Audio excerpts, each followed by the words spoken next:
Sejam todos bem-vindos ao canal Escola Dominical Brasil. Meu nome é Vanderlei Claudiano. A mensagem que eu compartilhei ontem sobre o plano de salvação aí, eu coloco essa mensagem aqui em vários grupos no WhatsApp. E em um grupo que tem ali a Marli Vieira, ela fez um comentário muito engraçado, falando que durante muito tempo na vida dela, pessoas religiosas iam conversar com ela falando assim: Deus tem um plano na sua vida. Vinha outro e falava: Deus tem um plano na sua vida, viu? Mas nunca falava que plano era esse, né? Como se ela tivesse que descobrir sozinha que plano era esse que Deus tinha para a vida dela ali. Tá bom? Isso já aconteceu comigo, talvez já tenha acontecido com você, né? E ela compartilhou que ela só veio descobrir que plano era esse com os missionários, quando os missionários começaram a ensinar, explicou que plano era esse que Deus tinha para a vida dela. Aliás, para a vida de todos nós, é o plano de salvação. Eu quero compartilhar um pouquinho mais sobre esse plano hoje e qual é a nossa participação nesse plano, tá bom? Então, para complementar a mensagem de ontem, que nem eu falei sobre, tem várias maneiras de compartilhar esse plano. Eu acho que a maneira mais simples é como Enoque ali ele estava ensinando. Ele ensina sobre a criação, a queda e a expiação de Jesus Cristo, para tirar o efeito da queda ali, né? Do efeito da morte física e da morte espiritual, do pecado. Bom, vamos lá. Antes de eu iniciar a mensagem aqui, eu pergunto para vocês: que hora da manhã vocês acordam aí? Tá bom? Eu estou perguntando porque tem um grupo no WhatsApp do Jefferson, tá bom? Que às 5h20 da manhã ele começa uma aula do Vem e Segue, tá bom? E vocês todos estão convidados. Eu vou deixar o link no final da descrição do meu vídeo. Aliás, eu compartilhei ontem com vocês esse link também. E muitas pessoas fizeram parte, entraram já no grupo e começaram a estudar hoje aqui com a gente, tá bom? Então é um grupo no WhatsApp. Só que o estudo ele é feito por meio do Zoom, tá bom? Então pode entrar vários participantes ali.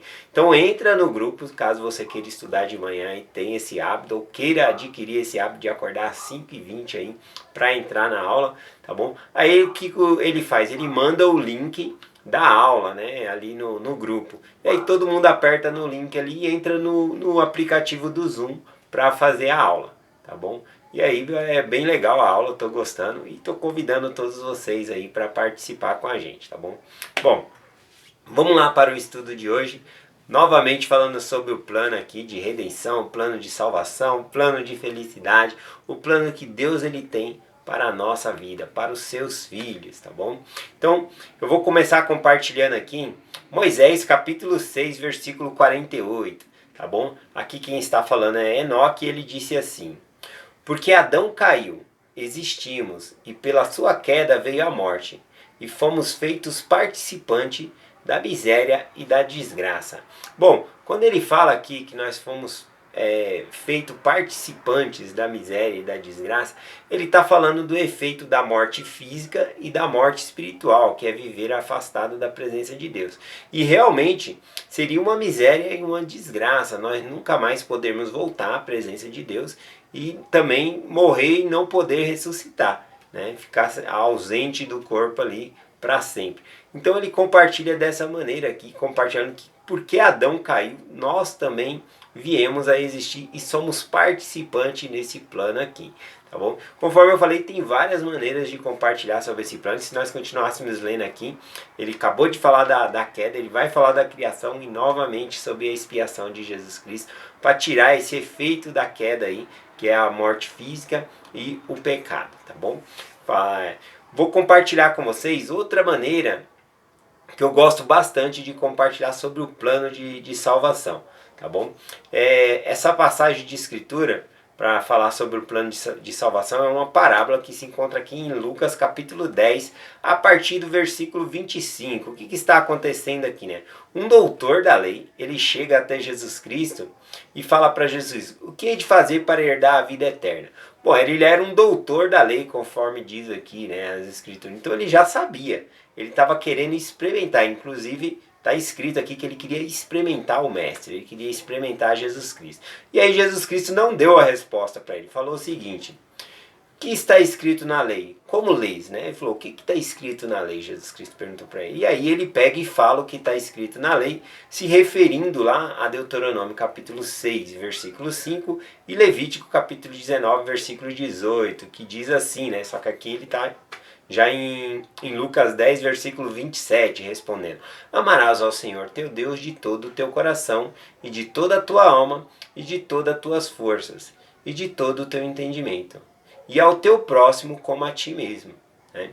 E aí Jesus Cristo responde, né, para ele: respondeste bem, faze isto e viverá. Porém, ele, querendo justificar-se a si mesmo, disse a Jesus: quem é o meu próximo? Né? E aí sim vai começar a parábola que eu quero compartilhar sobre o plano de salvação. A parábola do bom samaritano. Né? Jesus Cristo explica, quando ele pergunta quem é o meu próximo, Jesus Cristo então passa para ele a parábola do bom samaritano. Antes de entrar na parábola propriamente dita para falar do plano de salvação, gostaria de compartilhar sobre o que Jesus Cristo ensina lá em Mateus capítulo 3. Qual é o propósito de Jesus Cristo ele compartilhar por parábola, né? Lá em Mateus 13 nós vemos que Jesus Cristo, ao ensinar a parábola ali, ele dizia: quem tem ouvido para ouvir, ouça. Ou seja, quem está preparado vai entender. E aí os discípulos, ele contava ali a parábola, e aí depois os discípulos vinham ali: o que quer dizer isso na parábola, mestre? E aí ele explicava somente para os discípulos ali. Né? E aí os discípulos falaram: por que para eles vocês não explicam? Jesus Cristo explicou para eles o seguinte, né? O motivo. Né? Mateus 13, do versículo 9 em diante, ele fala assim, ó: e acercando-se dele os discípulos lhe disseram: por que ele falas por parábolas? E ele respondendo disse-lhe: porque a vós é dado conhecer os mistérios do reino do céu, mas a eles não é dado. Porque aquele que tem será dado, e terá em abundância, mas aquele que não tem, até aquilo que tem lhe será tirado. Por isso lhe falo por parábolas, porque eles vendo não veem, e ouvindo não ouvem nem compreendem. Então ele deixa muito claro aqui que uma parábola ela é cheia de simbolismo. E se a pessoa estiver preparada, ela vai entender aquela parábola ali. Qual é o ensinamento que Jesus Cristo está passando por trás dessa parábola. Tá bom? Então parábola tem vários ensinamentos ali. Bom, então eu vou compartilhar com vocês a parábola do bom samaritano, que nós conhecemos aí de cor, né? Mas eu vou compartilhar, ao invés de compartilhar do modo tradicional, só lendo aqui, eu vou compartilhar os símbolos por trás da parábola do bom samaritano. Tá bom? Também vou deixar a referência da onde eu tirei, é da Liahona de fevereiro de 2007, que fala sobre o simbolismo perdidos, né, sobre a parábola do bom samaritano, que os antigos cristãos interpretavam a parábola do bom samaritano desta maneira, tá bom? E aí tem aqui o professor da BYU na época, e ele compartilha aqui na Liahona, então tem um artigo muito grande sobre isso, não dá para pôr tudo na descrição do vídeo aqui, mas eu vou deixar o link também da Liahona, é só você apertar e ir lá para a Liahona e ler o artigo completo caso te interesse. Tá bom? Então vamos lá para a parábola aqui. A parábola, propriamente dita, começa em Lucas capítulo 10, versículo 30. Eu vou ler cada versículo e já vou explicando o simbolismo e espero que nós possamos entender o plano de salvação nessa parábola. Diz assim, ó: e respondeu Jesus e disse: descia um homem de Jerusalém para Jericó e caiu na mão de salteadores, os quais o despojaram, espancando-o, e retiraram-se, deixaram meio morto. Bom, então a primeira coisa que nós podemos observar na parábola aqui é que ele fala que descia um homem, né, de Jerusalém para Jericó. Este homem, na parábola aqui, ele é interpretado como Adão. Até mesmo a palavra Adão, né, que significa Adam, significa humanidade. Então Adão, nessa parábola aqui, ele significa toda a humanidade, tá bom? Repare que também Jesus Cristo ele não descreve uma viagem de um lugar qualquer. Ele descreve de Jerusalém para Jericó. Jerusalém é a cidade santa, onde tem o templo do Senhor. Então ele está descendo de um lugar santo para onde? Jericó. Jericó é a cidade mais baixa no mundo, tá bom? Ela fica a 250 metros abaixo do nível do mar. Então isso representa o quê? Uma descida, tá bom? Então os cristãos da época interpretavam essa parábola da seguinte maneira, que o homem que descia de Jerusalém para Jericó significa que estava descendo do paraíso, ou seja, da presença de Deus, para o mundo, tá bom? Então tem essa interpretação aí. Outra coisa também que é citado na parábola é que este homem, ele não foi obrigado a fazer essa viagem, ele decidiu fazer essa viagem, ele fez a escolha de fazer essa viagem, apesar de saber dos perigos, né, das estradas mal conservadas na época, de ter ladrões nas beiras da estrada ali. Então, mesmo assim, ele foi e ele julgou, na verdade, conforme a palavra, que valeria a pena ele fazer essa viagem. Então, ele desce então de Jerusalém para Jericó, ou seja, vem da presença de Deus para o mundo. Né? Outra coisa que está no mesmo versículo aqui que eu estou lendo, fala que ele caiu na mão de salteadores. Né? Esses salteadores, né, é o diabo com os seus anjos. Aqui cita como se ele fosse na parábola uma organização realmente, né? Uma organização orquestrada para realmente roubar com fins de prejudicar as pessoas. Né? Eu falei aqui roubar, mas olha só o que diz aqui. Os quais o despojaram. Despojar era tirar a roupa dele. Né? Então o que acontece? Não tem nenhum bem que foi roubado desse homem a não ser a roupa, tá bom? Então na parábola aqui é interpretado que esses seres malignos eles estavam interessados na roupa daquele homem, que ele tinha uma inveja, alguma coisa. E na própria parábola eles interpretam essas roupas como símbolos de convênio que esse homem havia feito com Deus. Que interessante, né? E esses demônios, essa organização, né, do mal, eles queriam tirar esses convênios do homem. Então ele vai lá e despoja ele, tira, né, os convênios dele ali e leva. E aí o que acontece? Tá citando aqui que espancaram ele deixando-o meio morto, causou feridas, né? As feridas são os pecados. Vamos ver no próximo versículo aqui, né? Aqui falando que deixaram meio morto, né? Ou seja, não era morto inteiro. Quando nós saímos da presença de Deus, né? Nós sofremos uma morte espiritual, a ausência de estar na presença de Deus. Então nós estamos mesmo, ainda que nós estamos vivos agora e podemos sentir a influência do Senhor, mas estamos como meio morto, não estamos literalmente na presença de Deus, tá bom? E também tem o efeito da morte física também, que por termos descido, né, também iríamos morrer conforme ele estava aqui. Ele estava meio morto, ele iria morrer no caso aqui. Mas acontece outras coisas e entra outros personagens na história. Vamos observar aqui, versículo 31 de Lucas capítulo 10. E por acaso descia pelo mesmo caminho um certo sacerdote, e vendo-o passou de largo. Bom, aqui fala que ele passou por acaso, não era destino daquele sacerdote estar ali naquele local, tá bom? E os antigos cristãos interpretam esse sacerdote aqui como a lei de Moisés, tá bom? Embora a lei de Moisés simboliza, né, Jesus Cristo, aponta para Jesus Cristo os sacrifícios que eram feitos, né? Só a lei de Moisés por si só ela não tem efeito para salvar o homem, tá bom? Nós precisávamos de uma expiação infinita, tá bom? Ou seja, o próprio Cristo teria que pagar pelos nossos pecados. Então, continuando aqui, o sacerdote ele passou de largo então, porque a lei de Moisés ela não salva. Então, na verdade, nem os mandamentos nos salvam. O que nos salva é a expiação de Jesus Cristo, tá bom? Nós somos salvos pela graça. Claro que temos as outras coisas que temos que fazer e vai ser explicado aqui nessa parábola também. Mas continuando aqui, aí ele fala de igual modo também o levita. Ou seja, não era... Passou ali por acaso também o levita, né? E chegando-se ao lugar, vendo-o passou de largo. Aqui cita quando ele chegando-se ao lugar, pelo menos ele chegou perto. Né? E o levita aqui interpretado, eles entendiam como se fossem os profetas. E ainda que os profetas queiram nos ajudar, né, eles não fizeram a expiação por nós. Não tem como ele nos ajudar. Bom?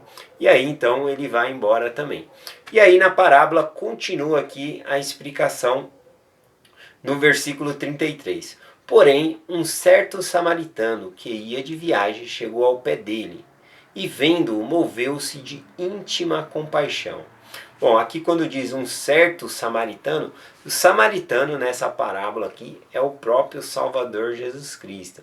E Jesus Cristo ele já foi chamado de samaritano pelos judeus também, tá bom? E assim como um samaritano ele não é da Judéia ali, né? Não é dos judeus, né? Os judeus não consideravam o samaritano como parte da casa de Israel ali. Assim também, Jesus Cristo ele não é deste mundo. Tá bom? Então tem esse paralelismo também. Então, o samaritano é Jesus Cristo. E também continuando aqui, né, no mesmo versículo, fala que ia de viagem. Ou seja, ele tinha algo planejado. Ele foi nessa viagem e ele foi para resgatar este homem, tá bom? Então nós vamos ver nessa parábola que ele estava preparado para salvar esse homem. E aqui diz, ao pé dele, e vendo, moveu-se de íntima compaixão. Esse moveu-se de íntima compaixão aqui, toda vez nas escrituras que nós ouvimos essa palavra de moveu-se de íntima compaixão, é uma parábola que o Salvador está contando, representando o Pai Celestial a ele mesmo. Tá bom? Então aqui o samaritano ele está representando Jesus Cristo nessa parábola aqui também. Então, o versículo 34, então, o que o bom samaritano, né, Jesus Cristo faz? E aproximando-se, atou-lhe as feridas, deitando-lhe azeite e vinho, e pondo sobre a sua cavalgadura, levou-o para uma estalagem e cuidou dele. Então aqui nós podemos observar que ele se aproximou e atou-lhe as feridas.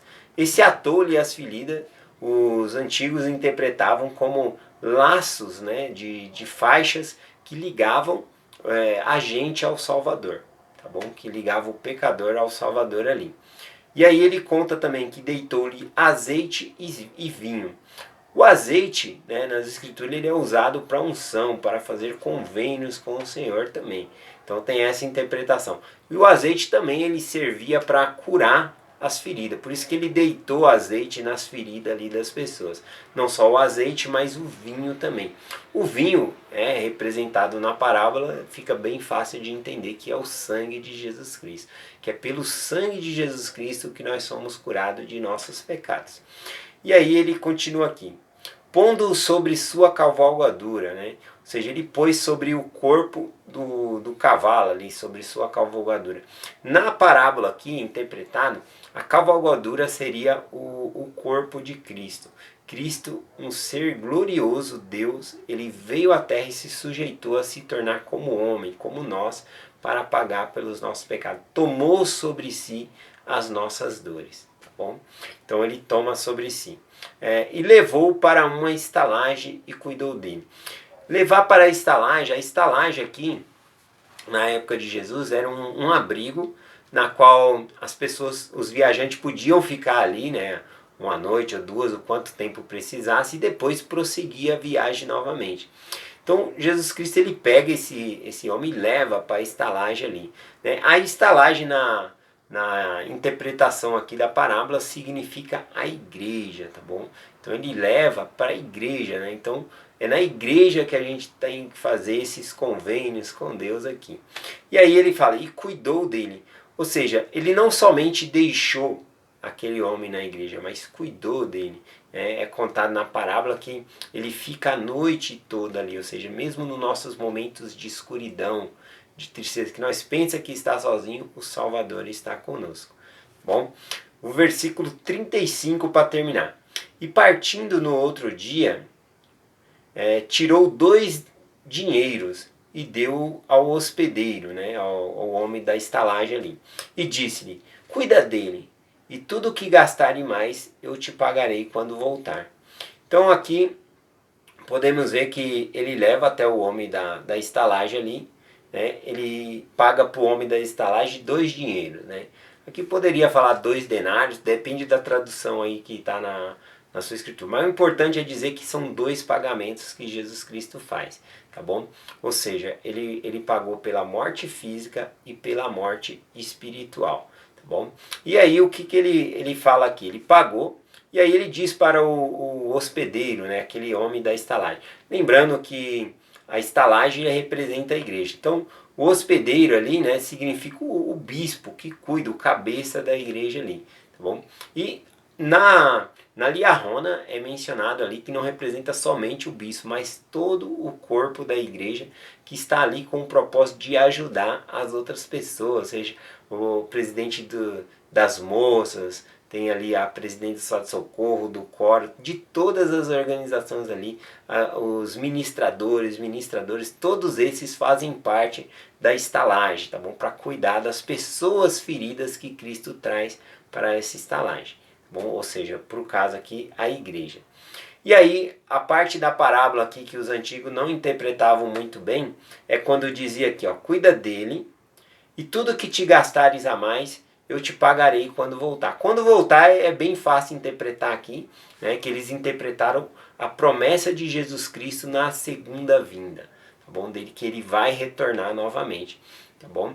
E aí, essa parte aqui que eles não entendem muito bem, quando fala aqui, tudo que gastares a mais te pagarei quando eu voltar.